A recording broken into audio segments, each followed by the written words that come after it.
Salam pemantauan.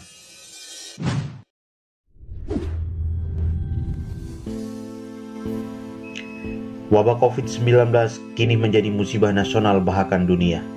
Tidak hanya berdampak pada aspek sosial ekonomi dan pendidikan, namun berdampak besar pada pelaksanaan penyelenggaraan tahapan Pilkada tahun 2020. Indonesia pada tahun ini akan melaksanakan pemilihan kepala daerah di 270 daerah pemilihan.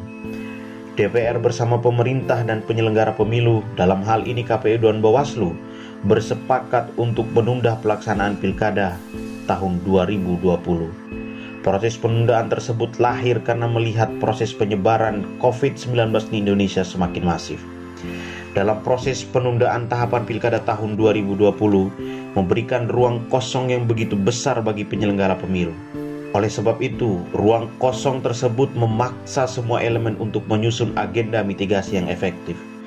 Bagi JPPR, yang juga merupakan salah satu lembaga pemantau di Indonesia, upaya mitigasi yang efektif adalah menghidupkan aspek pendidikan pemilih.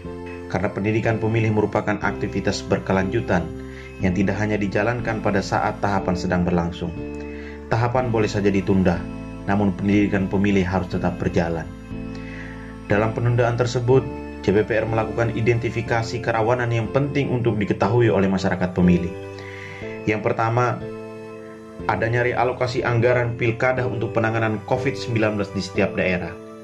Kondisi ini membangunkan potensi penyalahgunaan anggaran oleh calon petahana atau oknum, bahkan siapapun yang ingin menggunakannya untuk kepentingan pribadi.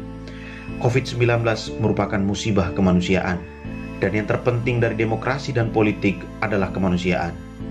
Yang kedua, penting untuk segera melakukan proses simulasi Pilkada 2020 setelah penundaan. Apakah kemudian opsi penundaan yang berkisar 3-6 bulan, bahkan sampai 1 tahun? Argumentasi tersebut penting juga untuk dibangun dan menjelaskan kepada masyarakat pemilih. Apakah PKPU tahapan berubah atau melanjutkan tahapan yang sedang tertunda? Jika melanjutkan tahapan yang tertunda, maka bagaimana dengan nasib para penyelenggara ad hoc di tingkat bawah?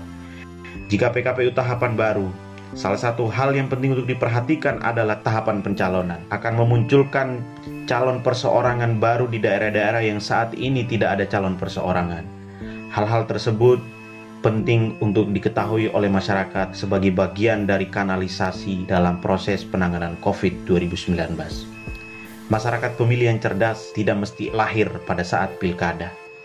Pemilih cerdas juga mampu dan paham dalam mencegah penanggulangan COVID-19. Mari hidupkan pendidikan pemilih virtual, tetap berdoa dan semangat semoga negara kita lekas sembuh dari COVID-19. Tetap di rumah, jaga kebersihan, jaga jarak, dan jaga hati.